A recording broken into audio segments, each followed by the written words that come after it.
समस्या गंभीर है। अब हमें मिलकर ही कुछ करना पड़ेगा।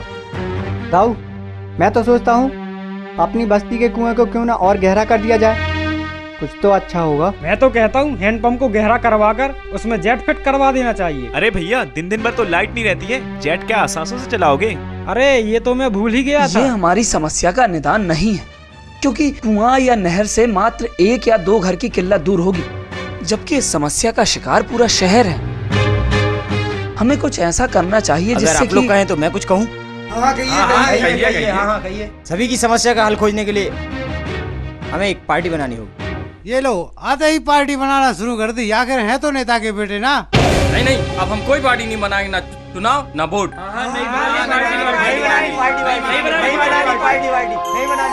ठीक है, लेकिन एक बार मेरी बात तो सुन सकते हैं ना, फिर जो चाहो सो करना। सभी को बोलने का हक है, आप कहिए अजय बाबू, हम सब सुनेंगे।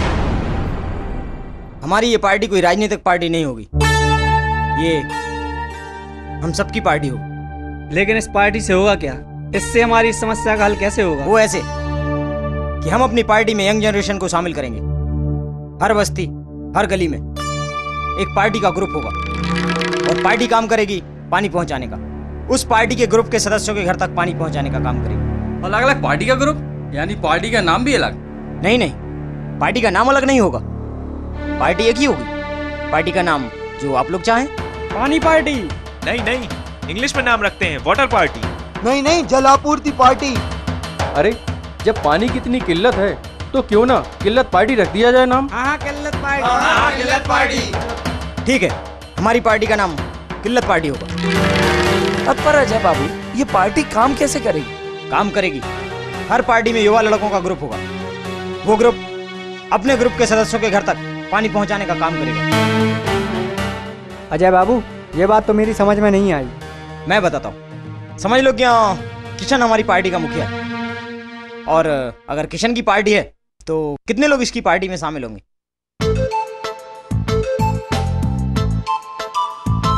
ठीक है, अब अगर इतने सारे लोग मिलकर उस सूखे पड़े कुएं की खुदाई करेंगे तो क्या उसमें पानी नहीं निकलेगा? और जब पानी निकलेगा तो वो तुम सबके लिए होगा, वो किशन की किल्लत पार्टी के लिए होगा। इसी तरह अलग अलग बस्ती में अलग अलग मोहल्ले के लोग किल्लत पार्टी का निर्माण करेंगे और अपनी अपनी पार्टी के लिए पानी की व्यवस्था करेंगे। मैं भी अपनी गली में किल्लत पार्टी का गठन करूंगा, वहाँ पर खाली पड़ी पानी की टंकियों में पानी भरकर पानी की समस्या को दूर करूंगा। मैं भी किल्लत पार्टी बनाऊंगा और पानी का वितरण करूंगा। किल्लत पार्टी जिंदाबाद, किल्लत पार्टी जिंदाबाद, किल्लत पार्टी जिंदाबाद, किल्लत पार्टी जिंदाबाद, किल्लत पार्टी जिंदाबाद, किल्लत पार्टी जिंदाबाद। तो ठीक है, तुम सभी अपने मोहल्ले और गली के लोगों के साथ मिलकर जागरूकता फैलाओ और हम अलग अलग नहीं, अब एक साथ मिलकर इस समस्या को हल करेंगे। अब आप क्या करेंगे दाऊ?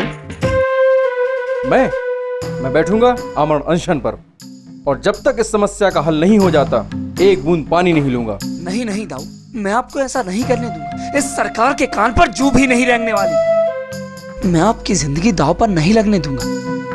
अगर अनशन पर बैठना ही है तो मैं बैठूंगा। ना आप ना आप। अगर अनशन पर बैठना ही है तो मैं बैठूंगा। नहीं अजय बाबू, ये हमारी समस्या है और आप तो उम्र में भी छोटे हैं। हमारी नहीं, हम सबकी समस्या है। और रही उम्र की बात, तो अगर मैं अनशन पर बैठा तो जल्दी कुछ ना कुछ इस समस्या का निदान होगा, क्योंकि डैड को मेरी मौजूदगी रास नहीं आएगी और वो जल्दी इसका कुछ ना कुछ निर्णय लेंगे। तो ठीक है अजय बाबू, आप दाऊ और राजू के साथ संभालिए अनशन और मैं बनाता हूँ अपनी किल्लत पार्टी। और इस तरह धर्मनगर की जनता 2 गुटों में बंट गई। एक गुट में अजय दाऊ और बस्ती के लोगों के साथ आमरण अनशन पर बैठ गया, वहीं दूसरी ओर किशन ने किल्लत पार्टी बनाकर कुओं की खुदाई शुरू करवा दी। अनशन के दूसरे दिन से ही लोगों पर इसका असर दिखाई देने लगा। अखबारों में किल्लत पार्टी की खबरों ने आग की तरह सारे शहर में इसे चर्चित कर दिया। अन्य लोगों ने भी किल्लत पार्टी बनाकर किसी ने तालाब का गहरीकरण शुरू किया, तो किसी ने पानी की टंकियों की व्यवस्था कर गली गली में पानी वितरण का काम शुरू कर दिया। अनशन पर बैठे अजय की हालत तीसरे दिन से बिगड़ने लगी और नेताजी अखबारों के माध्यम से यह खबर पढ़कर तिलमिला उठे।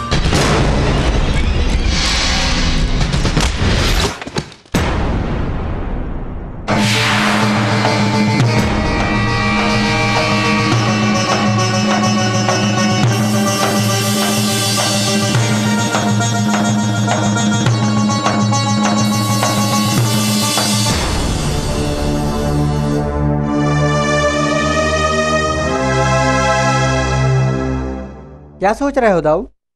अजय बाबू ने 3 दिन से कुछ नहीं खाया, पता नहीं क्या होगा। दाऊ, मैं तो कहता हूं कि अजय बाबू को कुछ खा लेना चाहिए, नहीं तो ऐसे में तो इनकी हालत दिन पे दिन बिगड़ती जाएगी।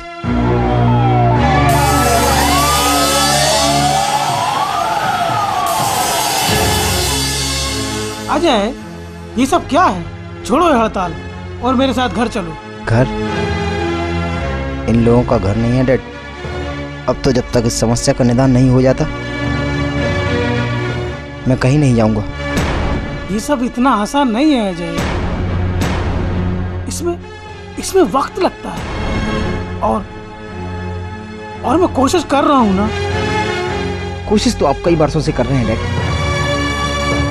और आपकी यही कोशिश चुनावी मुद्दा बन जाती है, और चुनाव जीतने के बाद आपकी एक कोशिश भी खत्म हो जाती है। वो तो आप मेरी तकलीफ देख कर खींचे चले आए, वरना शायद नहीं आते। अजय, मुझसे तुम्हारी ये हालत देखी नहीं जाती बेटे, और मैं वादा करता हूँ कि फिर वही वादे डैड, फिर वही वादे।